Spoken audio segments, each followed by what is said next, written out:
avant de nous lancer, je vais demander à chacun de vous présenter, de nous dire un petit mot sur qui vous êtes et quelle est votre société, ce qu'elle représente. Est-ce que je peux te demander de commencer?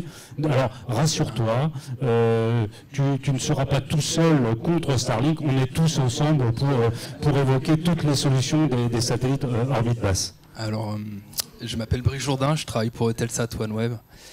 Eutelsat, société qui est fondée d'un consortium européen de différents opérateurs en 1977, donc Deutsche Telekom, France Télécom, Telecom Italia, afin de concurrencer le broadcast américain de l'époque. Donc levée de bouclier européen, on crée Eutelsat et en 2001, ça devient une société complètement privée avec du capital pluriel, étatique, mais également de sociétés, de gros industriels tels que CMA, CGM. Aujourd'hui, Eutelsat, c'est une petite ETI, on est 1250 dans 50 pays et on atteint un chiffre d'affaires autour de 1,2 milliard.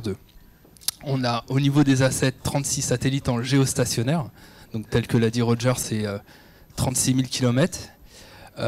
Et on a racheté une constellation en fin 2022 qui s'appelle OneWeb. C'est 640 satellites qui sont à 1200 km de la Terre, donc un peu plus élevé que la constellation de Starlink. Voilà, et merci pour l'invitation. Un premier retour là, sur ce que tu as entendu sur Starlink, qu'est-ce que tu en as pensé spontanément? Moi je veux remercier Starlink. Voilà, c'est magnifique.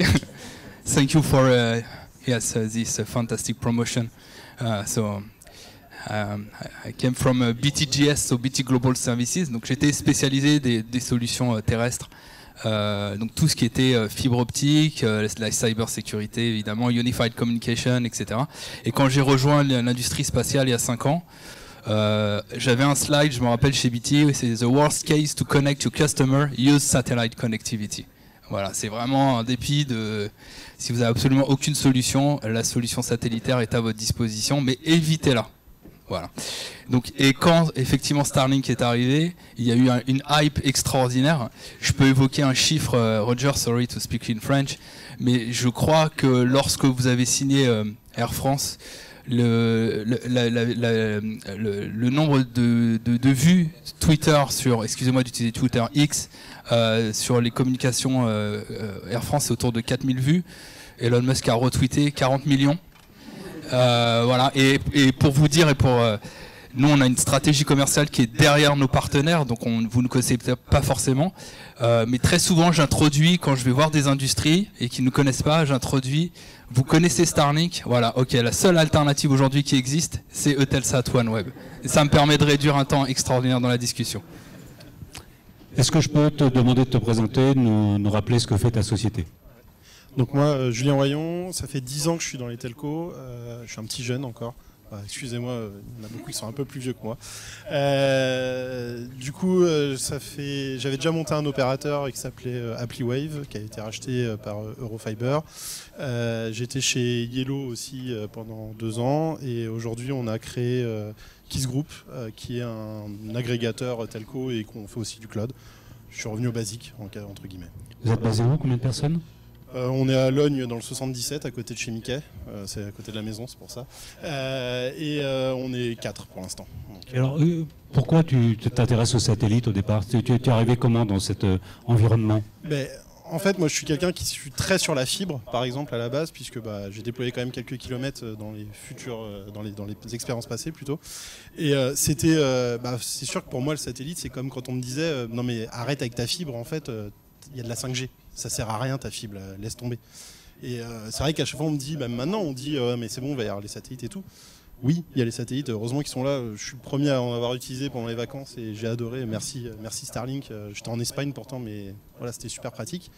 Mais ça fera pas tout, on le sait tous très bien. Mais c'est une super complétion et moi ça m'intéresse énormément. Parce que déployer de la fibre à des endroits où ça sert à rien parce qu'il y a, je sais pas, une maison au milieu de nulle part où il faut investir 300 000 € pour aller la fibrer. Bon, il y en a qui se mettent de l'argent quand même à faire ça. Mais clairement, il y a une vraie alternative. Voilà. Et puis on dit aujourd'hui que sur Terre, il y a à peine 25% qui est fibré ou fibrable assez facilement. Ouais, alors si on veut. Si on veut, non mais vas-y, dis. Il y a encore beaucoup de choses fibrables facilement en France et qui ne le sont pas encore. Alors pas qu'en France, hein, moi je parlais de l'aspect global. C'est sûr, quand on regarde les pays en voie de développement par exemple, ou d'autres, les catastrophes naturelles, il suffit de voir aujourd'hui ce qui se passe aux États-Unis, et je touche du bois pour demain en France, la tempête qui arrive, mais c'est sûr qu'un événement comme ça, quelque chose comme Starlink sauve des gens. Voilà. Je fais la promo de Musk qui dit ouais, Starlink sauve des gens, mais c'est vrai en fait. En étant disponible même en cas de catastrophe naturelle. Sylvain, est-ce que je peux te demander de te présenter? Alors pour présenter ta société, ça peut être très rapide. Ouais, merci Paul, bonsoir à toutes et à tous, et puis merci au CDRT pour l'invitation. Je suis Sylvain Pan, je suis en charge du marketing chez Bouygues Télécom Entreprises, donc la division dédiée aux entreprises chez Bouygues Télécom. Je suis intéressé par participer à ce débat puisque Bouygues Télécom a rejoint cet été le club des revendeurs officiels des offres entreprises de Starlink.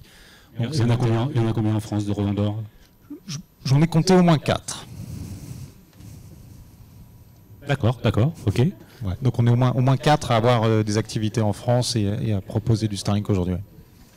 Et alors comment c'est arrivé chez Bouygues Télécom? Comment Starlink a été choisi? Alors déjà, c'est que pour l'aspect B2B. Oui, c'est exclusivement une offre B2B aujourd'hui et la réflexion, elle est liée un petit peu à l'arrêt du cuivre. Alors ça a été évoqué un peu tout à l'heure, la France, c'est pas le Canada non plus, c'est-à-dire qu'on a quand même une couverture fibre et 5G qui est très correcte. Donc on a quelques clients qui nous disent être couverts par rien, pas éligibles, et donc c'est un cas d'usage qui existe, le chantier temporaire, le site en altitude, mais c'est pas ça le gros des demandes qu'on a aujourd'hui. Le gros des demandes qu'on a aujourd'hui, c'est la résilience. C'est des gens qui nous disent je veux de la fibre backupée par autre chose, de la 5G ou du satellite, avec éventuellement de l'agrégation, du SD-WAN ou ce genre de choses, mais c'est quand même ça le gros de la demande actuellement, c'est la résilience évidemment. En étant revendeur Starlink en France, comment se passe un peu l'acceptation de Starlink? Est-ce que tu as l'impression que la France est un pays d'early adopters? Ou est-ce qu'on est en retard par rapport à certains pays dans l'acceptation? Non, il y a un effet d'engouement, de hype, oui, je rejoins le terme, alors Starlink et les concurrents, mais globalement, il y a un intérêt très fort pour ces solutions satellites, il n'y a pas de doute là-dessus. La difficulté principale qu'on a, elle est plus commerciale, parce qu'avant de convaincre des clients, il faut convaincre nos forces commerciales. Et là, le sujet, c'est pas de les convaincre de l'intérêt du satellite, c'est de leur expliquer la différence entre le satellite offre grand public et le satellite offre entreprise. J'utilise un terme en interne qui n'est pas utilisé du tout par la presse. Vous savez que sur la fibre, on distingue FTTH, FTTO. Donc on parle de satellite to the home et satellite to the office pour expliquer que c'est pas tout à fait la même chose. L'offre résidentielle, elle a un certain tarif. L'offre entreprise, elle est très différente. Elle est très différente sur les 3 étages. Le premier, c'est le kit lui-même. Vous avez vu tout à l'heure, les 2 kits, c'est pas tout à fait la même performance. Et loin de là, un kit entreprise, c'est plus cher qu'un kit grand public parce que ça capte plus de satellites simultanément et donc la performance sera meilleure. L'installation ensuite, c'est une installation entreprise et ça n'a pas le même coût. C'est sûr que mettre une antenne sur le toit d'une péniche ou d'un chalet, c'est pas tout à fait la même difficulté que de sortir une nacelle pour aller mettre l'antenne sur le toit d'un immeuble quand l'entreprise elle a ses locaux au rez-de-chaussée. Et puis le troisième volet, c'est le forfait, puisque nous, on revend des forfaits qui sont spécifiques pour les entreprises avec un débit qui est prioritaire. Et donc, c'est ça notre principale difficulté pour le moment, avant de convaincre nos clients, c'est de convaincre nos commerciaux de s'approprier le discours pour expliquer qu'il y a le satellite to the home et le satellite to the office. B2B, tu distribues que du SSTO? Ou tu distribues également l'offre? Non, on fait exclusivement, on revend des offres entreprises, spécifiquement entreprises. On ne vend pas les kits grand public. Ok. Pierre-Gilles, est-ce que je peux te demander de te présenter un petit peu et de nous dire ce que fait ta société? Oui, donc Pierre-Gilles Dehé, je suis l'étranger du groupe, je suis basé à Bruxelles. J'ai fondé une société il y a 10 ans qui faisait ce qui ne s'appelait pas à l'époque du SD-WAN et qui s'est appelé le SD-WAN par après. Donc on agrégeait des liens mobiles. Je suis celui qui a eu un coup de bol. J'ai signé il y a 2 ans avec Starlink en fait. On était les 2e à signer de par le monde un accord de revente. C'est vraiment un coup de bol, c'était une anomalie. On parle de la croissance, enfin on y reviendra aujourd'hui. On n'est que 35, mais on a du bureau au Brésil. On travaille avec la plus grosse société privée du monde. On travaille avec des gens de partout. On fait des projets de fou. Donc ouais, c'est une aventure assez sympa. Tu ne distribues que Starlink? Non, pourquoi? Non, c'était une question. Mais non, la résilience avant tout. Donc Starlink lui-même a besoin d'une résilience. On a accès à tous les opérateurs mobiles du monde dans des offres hyper flexibles. Et comment tes clients perçoivent les offres Starlink? dans les différents pays? Est-ce qu'ils les reçoivent pareil, par exemple? Est-ce qu'il y a des pays qui sont plus réceptifs? Au Brésil, ils sont très réceptifs, ça c'est sûr, parce qu'il n'y a pas d'alternative vraiment efficace. Mes clients français sont réceptifs, mais surtout en Europe, on me demande beaucoup une alternative européenne. On va l'attendre pendant longtemps, malheureusement, avec ce genre de performance et ce genre de prix. Et finalement, proof is in the pudding. Quand on connecte et que ça fonctionne, ils sont convaincus. Vincent, est-ce que je peux te demander de te présenter? Tu es le représentant des clients, comme le disait Sébastien, aujourd'hui avec nous. Est-ce que je peux te demander de te Premier présenter? client en France peut-être? Non, je rigole. Premier client Starlink? Non, je rigole. Vincent Blois, Veolia à propreté, client Starlink depuis 3 à 4 ans. J'ai testé pas mal de solutions, au moins 3. La résidentielle, la haute performance et la V4. Et pour nous rappeler un petit peu comment ça fonctionne chez Veolia pour toi, tu es un petit peu comme un fournisseur interne.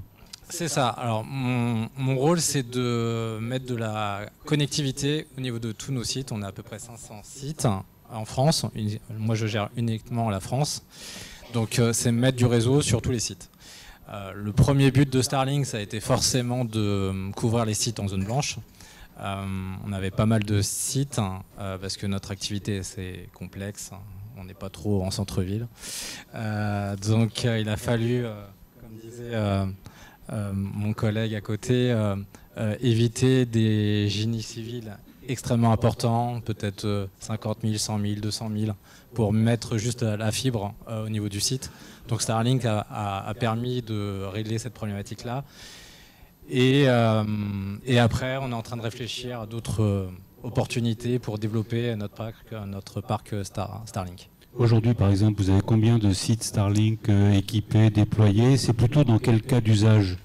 À ce jour, c'est les liens principaux. On en a 50 à peu près.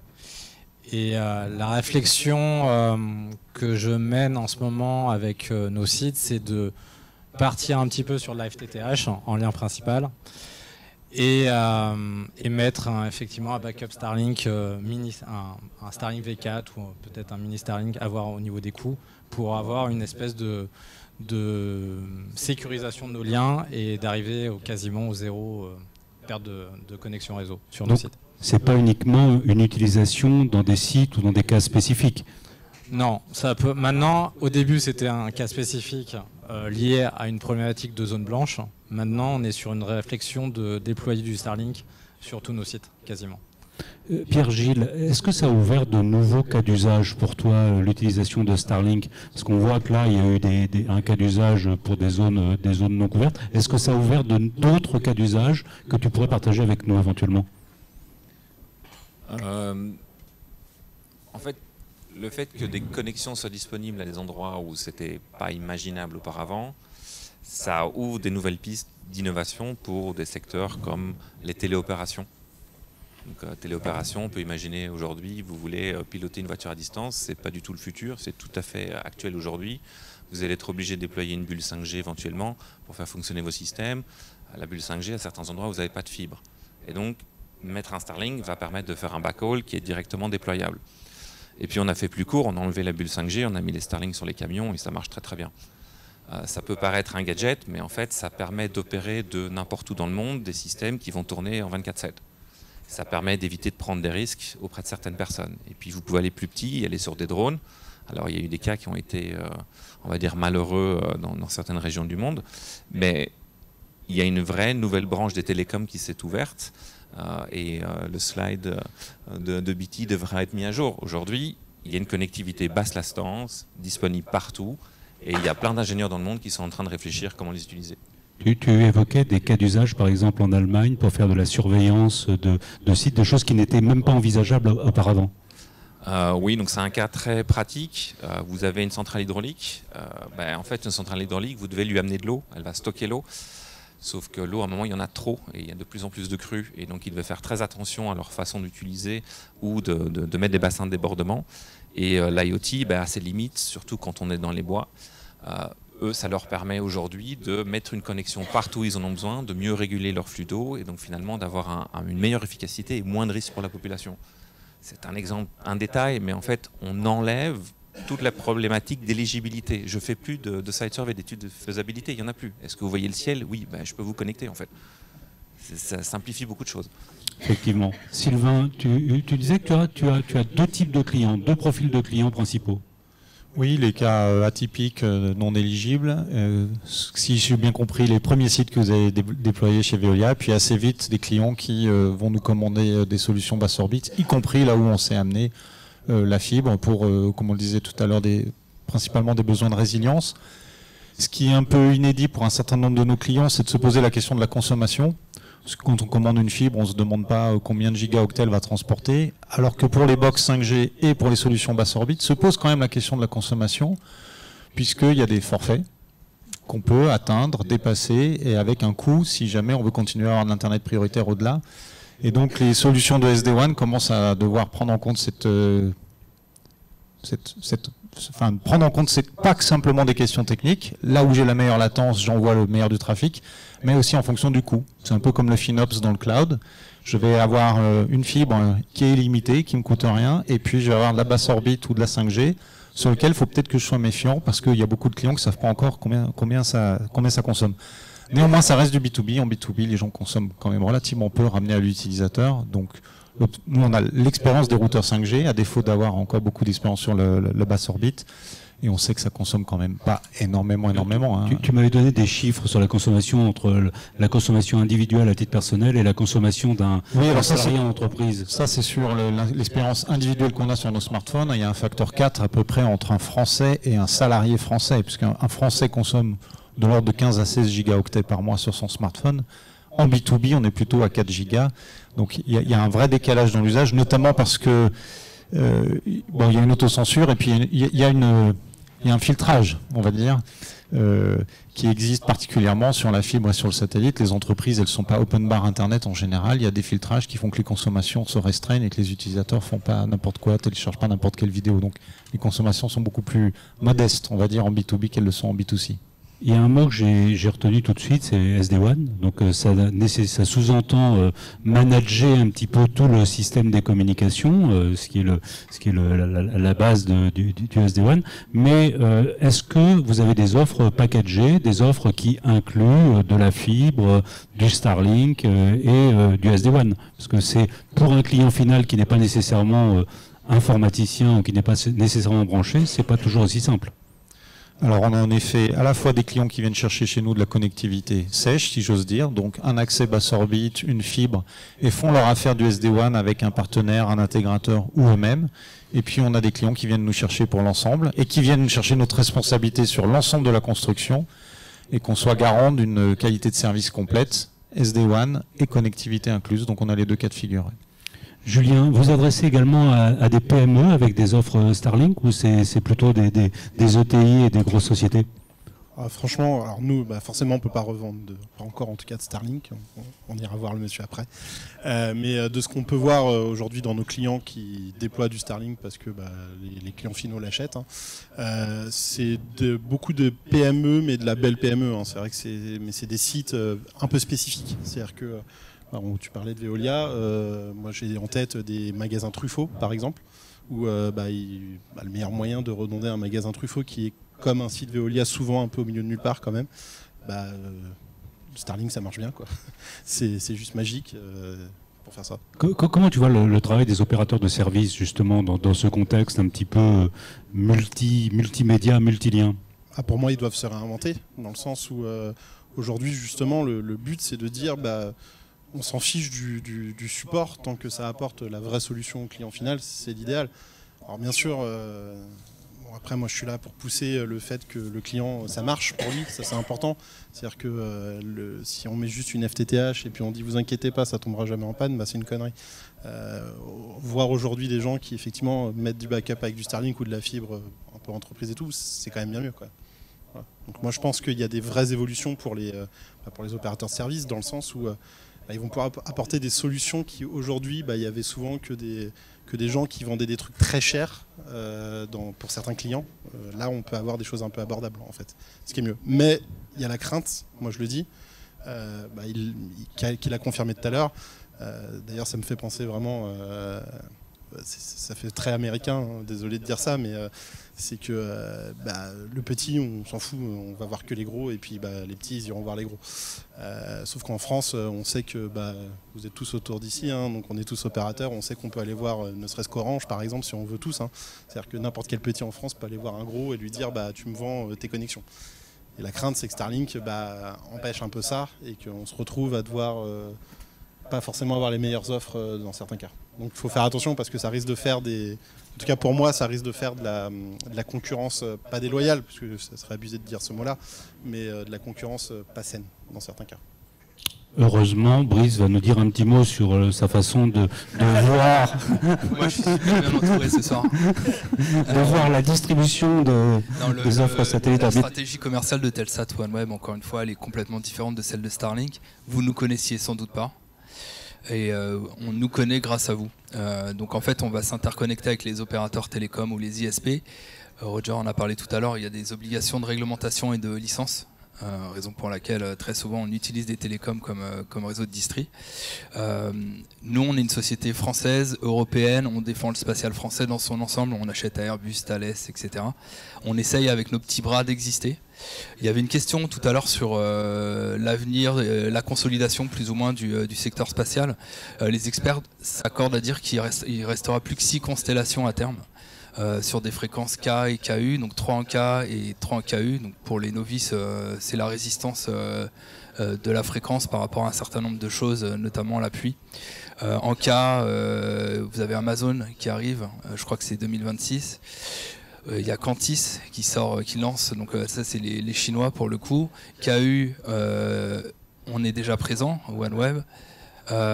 Et on a Starlink, il reste encore 2 places. Il y a Telesat, probablement canadien, mais racheté par une société américaine.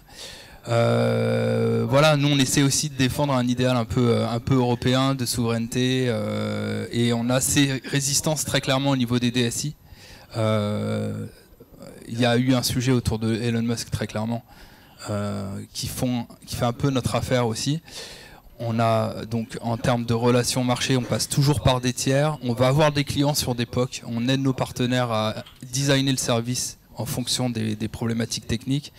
Et nous, on va être plutôt sur un marché. On ne va pas être en compétition avec Starlink. On n'est pas sur les mêmes marchés. On est sur un marché plutôt élitiste, technique, d'ingénieurs, où le mass market, par exemple, du maritime, nous, on va plutôt aller voir des bateaux d'exploration. Voilà. Les satellites orbite basse, mais il y a aussi d'autres satellites. Ouais. Tout est une question d'usage, de besoin des clients, éventuellement de tarification. Comment est-ce que se répartissent un petit peu les usages et les commercialisations entre les satellites distants et les satellites orbite basse? Alors on passe très souvent par les mêmes channels. Il faut savoir qu'il y a des pays, alors là on parle de la France, je suis désolé, moi j'ai un scope qui est un peu international, donc j'ai cette vision-là. Si vous avez des clients qui partent en Afrique par exemple, il y a des levées de boucliers sur le Léo. Alors pour quelle raison? C'est qu'il y a aussi des investissements massifs dans le déploiement de fibres, notamment si vous prenez l'Afrique de l'Ouest, et les gouvernements contre le Léo, parce que évidemment ces projets-là peuvent être mis en difficulté, d'autant quand on connaît la qualité de la fibre dans certains pays africains ou sud-américains ou asiatiques. Donc le Léo n'est pas forcément autorisé pour des raisons politiques, parfois géopolitiques aussi également. Ce qui fait que ce soit on peut avoir des résistances envers les Occidentaux, envers les Chinois ou inversement. Donc ça, c'est des sujets aussi d'ouverture de marché. Et après, sur le conditionnement du service, pourquoi je vais utiliser plus le Géo et Léo? Nous, on est le premier opérateur à faire du Géo et du Léo, et on s'appuie sur des acteurs comme vous pour proposer le lien des deux mondes de façon à ce que le SLA soit le plus prononcé possible et que, en fonction de la criticité de la data, vous puissiez basculer sur l'un ou l'autre réseau. Voilà, c'est le pari qu'on fait aujourd'hui. Je ne sais pas si j'ai répondu à la question. Un petit peu. Dans les offres que tu fais, jusqu'où tu vas? Tu parlais de travailler avec des ingénieurs, avec l'aspect élitiste, donc de les accompagner dans des développements complémentaires, donc dans la valeur ajoutée, donc c'est ce qui peut intéresser les opérateurs de services. Ta relation à ce service du SD-WAN ou d'autres outils de développement, qu'est-ce qu'on va venir chercher chez vous justement de bien spécifique, bien élitiste? Alors, sur la partie SD-WAN besoin d'intégration, encore une fois, nous on est une société de commodité en quelque sorte, de connectivité. On a travaillé par exemple avec Peplink depuis je sais pas, presque 7 ou 8 ans sur le raccordement de stations-service au Maroc, où il y a eu donc du géostationnaire sur nos satellites et du LTE, donc de la mobilité, et lié avec du Peplink au travers d'un intégrateur qui a une licence télécom au Maroc. C'est le genre de lien que l'on a. Ce qu'on fait, c'est qu'on accompagne nous sur la brique connectivité, on s'interconnecte avec votre réseau très souvent, ou des points d'interconnexion, et on va livrer le design de service qui est associé aux besoins de l'usage. Donc c'est avec vous qu'on va profiler le service. On n'a pas, par exemple, les antennes. Je discutais avec Sébastien quand on a envoyé les premiers kits. Le premier kit, alors c'était il y a un peu plus d'1 an, en plein lancement, en plein merge, OneWeb, Eutelsat, etc. Il m'a dit mais qu'est-ce que c'est que ça C'était quoi le terme Une belle table de jardin. Donc, contrairement à Starlink, dans notre stratégie, nous, on a pris parti d'utiliser tous les antennistes historiques du marché du satellite, qui permet une intégration en fonction des métiers. Donc, à l'époque, on avait 2 types d'antennes. Désormais, on en a 12 et on a une dizaine qui arrivent avec des modèles différents et qui vont s'intégrer en fonction du métier du client, que ce soit du minier, de l'énergie, etc., etc. Donc on a besoin des distributeurs aussi pour designer, profiler l'équipement d'extrémité et le service associé derrière. Vincent, est-ce que tu regardes également d'autres offres que Starlink? Est-ce que comment aujourd'hui tu l'as intégré dans ton catalogue? Tu fais des POC. Comment est-ce que tu regardes éventuellement d'autres offres et comment tu vas voir peut-être après OneWeb et Telsat d'autres offres arriver également? Comment tu les... Après, ça va être en fonction du besoin. Après, c'est vrai que l'offre Starlink est la dernière offre qu'on a rajoutée dans le catalogue Veolia. On avait forcément le catalogue habituel 4G, 5G, fibre classique. Après, ça va être en fonction du besoin et des coûts. C'est en fait le moteur de notre entreprise. En fait, ça va être réduire les coûts tout en gardant un niveau de satisfaction au niveau de notre connectivité. Quels sont les paramètres justement que tu regardes? Les coûts, tu peux nous citer des idées de coûts? Les coûts, bon après c'est en fonction des contrats négociés avec chaque entreprise et chaque opérateur. Mais toi t'es client, alors voilà. tu peux le dire tes coûts. Les coûts, par exemple une fibre dédiée, on est à peu près à 300-340 € pour du 100 mégas. Après, un Starlink par exemple, pour revenir à Starlink, on va être sur du 260 €, 200 €, grosso modo, une fourchette à peu près par là, avec des frais d'installation qui peuvent monter en fonction du modèle qu'on va prendre, peut-être entre 2000 et 4000 €. Voilà. Après j'ai un nouveau contact. Alors... Mais en fait... tu m'avais dit 1800. Hein. 1800, c'est pour le V4. 1008 pour le V4. À ce jour, c'est le prix, mais qui descend de fur et à mesure avec les fournisseurs, avec les revendeurs. Et voilà, après, c'est une question de réflexion. C'est-à-dire que sur des sites hyper complexes, avec aucune connectivité fibre, c'est pas choquant pour nous de mettre 4000, 5000 € sur une installation, sachant qu'on aurait peut-être x100 pour une fibre. Donc on réduit les coûts, c'est-à-dire que on est dans une optique, comme je disais tout à l'heure, on peut trouver de la fibre à pas cher. C'est de la fibre mutualisée, pas de problème. Ça, c'est 75 €, ça coûte pas, ça coûte rien.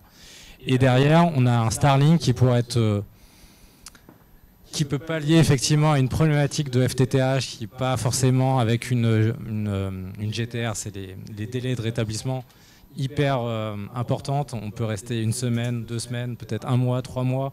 Et à ce moment-là, on n'a pas de solution intermédiaire, peut-être de la 4G, mais la 4G c'est compliqué parce qu'on va être dépendant de notre site. Notre site peut faire une espèce de... Dans notre jargon, c'est une cage Faraday, c'est une espèce de cage en métal qui fait que même si on couvre bien Bouygues, Orange ou SFR ou n'importe quel opérateur, en fait, on ne pourra pas capter la 4G d'une manière satisfaisante. Et donc la seule solution qu'on a à ce jour, c'est essayer de trouver une réflexion, de se dire, à ce jour, j'avais une fibre FTTO 400 €, 300 €, peu importe. Ok, je la diminue, je mets une FTTH à 75 €. Je mets un Starlink à 95 €. Et j'ai des faces complémentaires, 2000 €, 800 €, 4000 € en fonction de ce qu'on veut installer. Finalement, à l'année et au niveau de la rentabilisation de la solution, la rentabilité de la solution, en fait, on y est gagnant automatiquement en fait.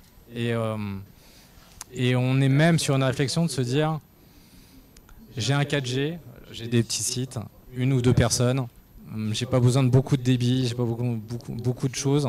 Au lieu d'avoir un 4G qui va être soumis à beaucoup de problématiques, de temps, de je sais pas quoi, d'environnement, je peux mettre un Starlink.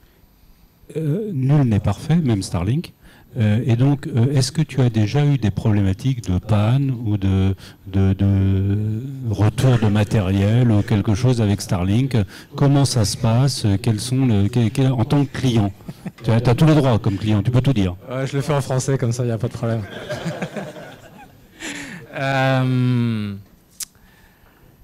C'est une grande question. C'est une grande question. Je travaille avec deux entreprises, dont celle de Sébastien. Teleris. Teleris et une autre américaine. Et j'ai un discours qui, effectivement, j'ai le même ressenti dans les deux entreprises. C'est-à-dire que ça reste un petit peu flou sur la partie RMA. RMA, remplacement en cas de panne. J'ai eu un cas avec Sébastien qui s'est super bien passé. Mais on n'était pas sûr du résultat.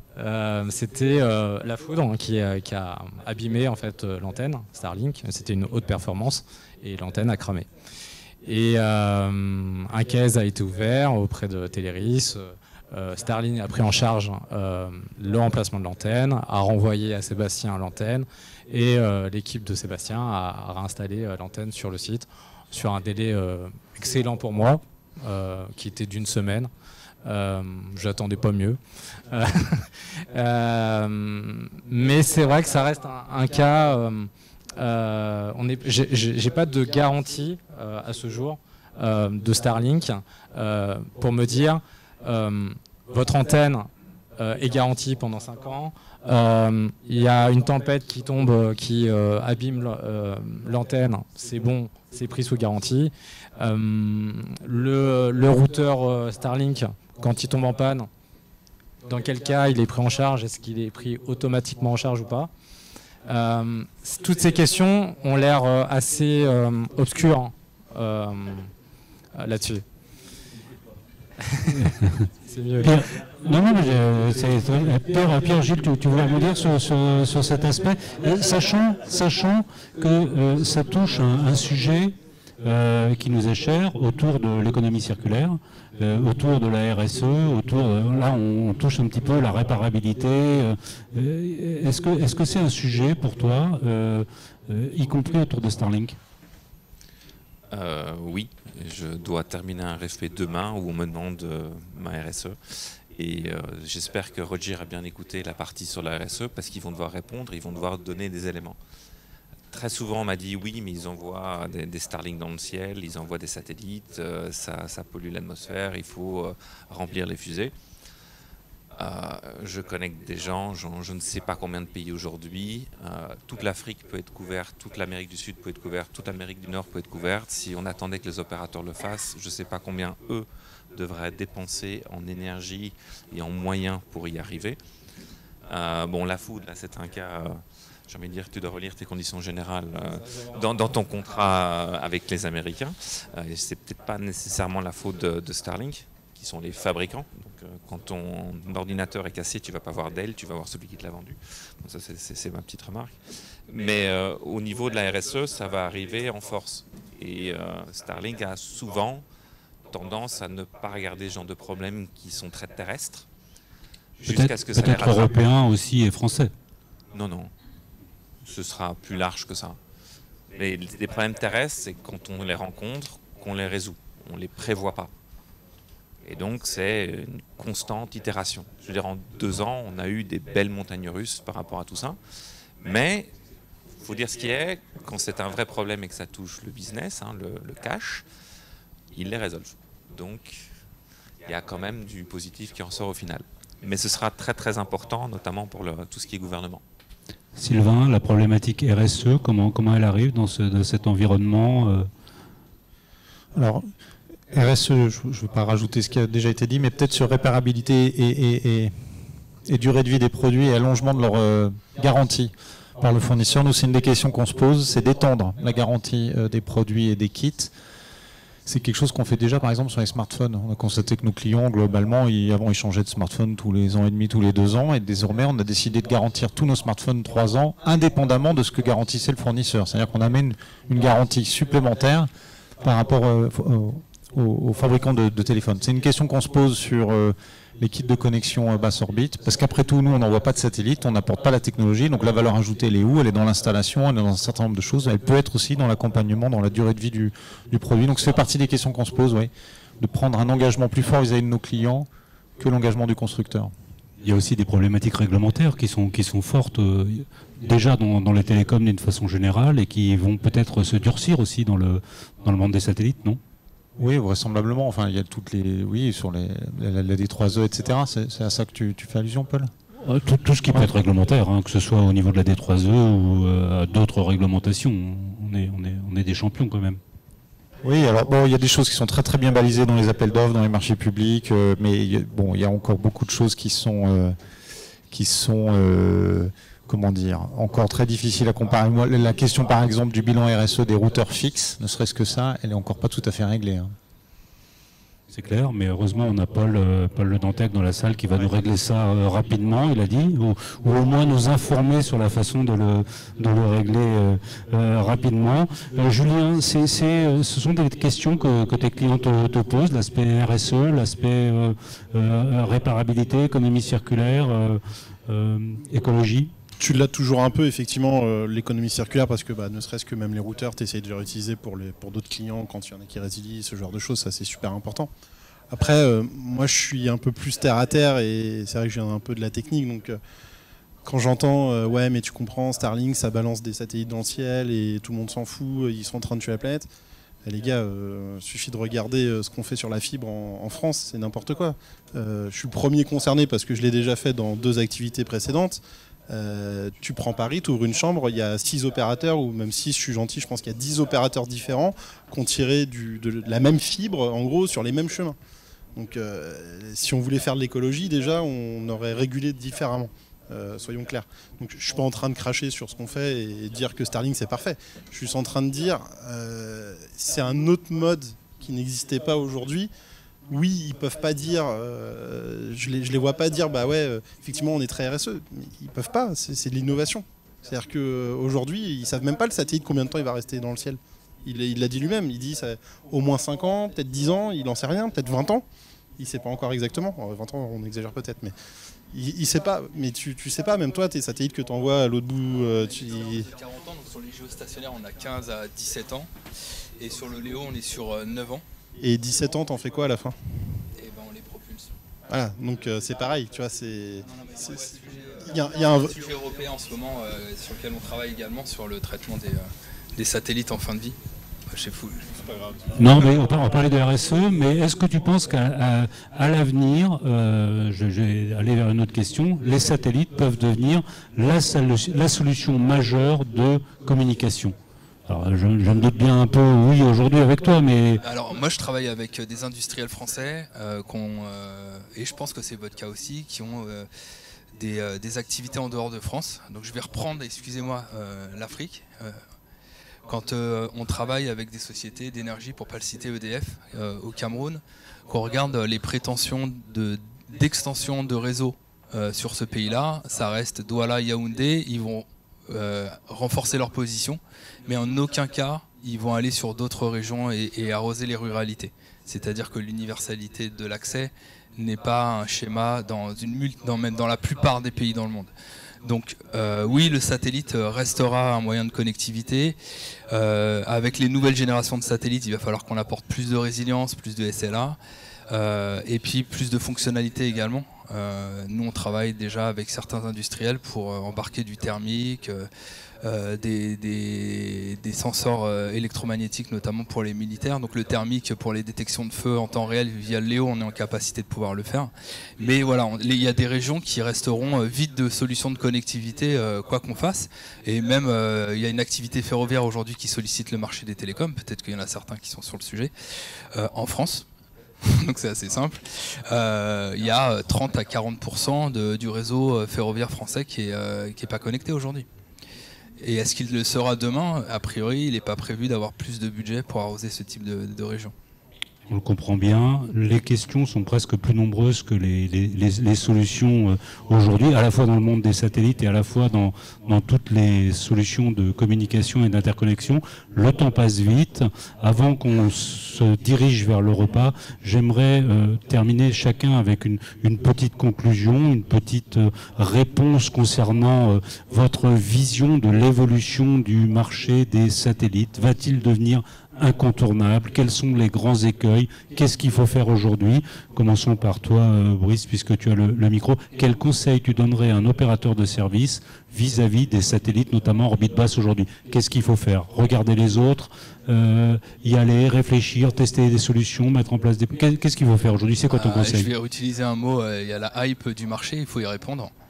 Les sociétés qui n'ont pas de solution de connectivité satellitaire, évidemment, vont être écartées du sujet. Tout à l'heure, on parlait des marchés qui étaient concernés par le Léo et qui ne le sont pas sur le Géo. Tout le marché du real-time, toutes les latences inférieures à 250 millisecondes, par exemple le transactionnel financier sur le mobile money & co, de nouveau reconsidère la connectivité satellite comme une solution. Il y a des nouveaux marchés qui s'ouvrent, l'automotive control, la predictive maintenance. Je reviens de Wind Energy à Hambourg, il y a une multitude d'acteurs dans la domotique, la robotique qui demandent de la connectivité avec une basse latence et des hauts débits. Donc oui, dans la hype du marché, il faut absolument savoir parler du satellite, combien même après vous allez les détourner, malheureusement pour nous acteurs satellitaires, sur de la fibre ou de la mobilité. Mais il faut avoir une réponse sur le satellite et le devenir il est économique et géopolitique. Voilà, il y a une plaque européenne qui essaie de se constituer, on en a parlé vite fait, la DIRIS 2, nous on va en faire partie avec SES sur du Léo Méo, mais dans l'attente l'acteur européen c'est Eutelsat, et voilà, il va y avoir il y a des notions de souveraineté aussi de la data qui vont être un sujet très important sur ce milieu-là. Julien, est-ce que le rôle des opérateurs de services dans le déploiement des satellites, toi tu le vois comme quelque chose d'important, de fondamental? Clairement, parce que c'est les opérateurs de services qui vont déployer chez Veolia par exemple et autres. Puis je pense qu'on a tous été un peu responsables alors je vais dire un truc pas cool, on a tous été un peu responsables de la baisse des prix dans les telcos, encore une fois moi le premier. Du coup aujourd'hui si on veut avoir de la qualité de service chez ses clients, il n'y a pas 50 choix. Et la 4G c'est pas fait pour, le satellite est peut-être un peu plus prévu. Moi par contre il y a un truc que j'aimerais bien te répondre, toi tu es très européen, etc. et tu pousses Europe First. C'est pas comme ça qu'on innove. Moi c'est mon ressenti. Tu vois, quand je les ai vus tout à l'heure, ils vivent le truc, quoi. Ils sont tellement à fond dedans, tu comprends le truc. Ils sont des boîtes super innovantes. Et c'est ça en fait qu'il faut pousser, c'est l'innovation, c'est pas la protection de l'Europe. C'est-à-dire que je comprends certaines boîtes comme Thales et autres qui vont me dire ouais, il faut que j'achète de l'Europe First, mais putain, il faut surtout l'innovation pour aller plus loin, quoi. Mais bon, pour le coup, c'est le cas chez nous. Ouais. C'est pour ça, il y a deux marchés. Moi, je suis dans le marché de TPME quand même. C'est pas la même chose, effectivement. Sylvain, quel est le rôle des sociétés comme Bouygues dans le déploiement des satellites? Est-ce que ça va devenir incontournable? Oui, alors moi j'ai pas répondu à la question, est-ce que le tout satellite c'est envisageable? Donc nous on pense pas, parce qu'il y a un problème quand même un peu mathématique de partage de la bande passante. On a lancé la 5G, je rappelle, pas forcément pour ses super performances, mais parce que le réseau 4G est saturé, ça tout le monde l'a bien compris. Il y a un vieux slogan publicitaire qui disait un volcan s'éteint, un être s'éveille.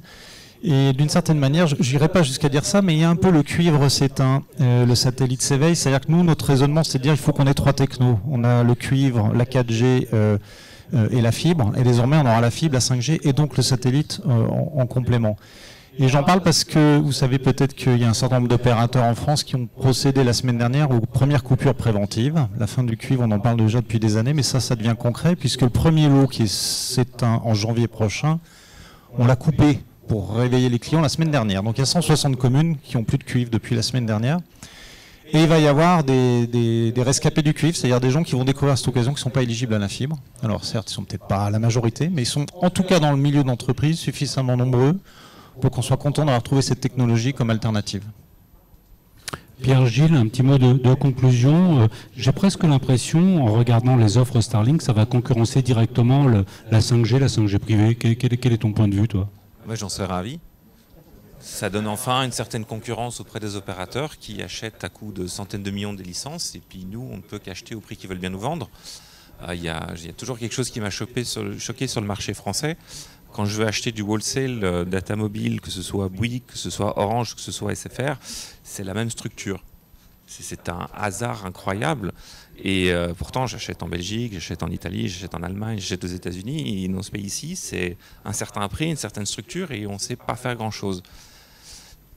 J'ai une offre Starlink qui coûte 50 € et qui est illimitée et qui me donne une certaine garantie de connectivité, d'éligibilité, peut-être pas de débit, une garantie de latence, bien plus stable que la latence que je pourrais avoir en 4G ou en 5G.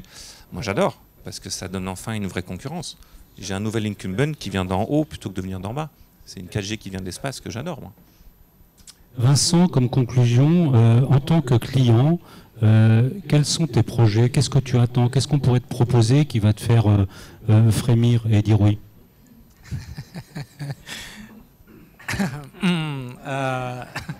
Alors, une solution Starlink inside, alors ça serait magique. Non, je pense que ça n'existe pas.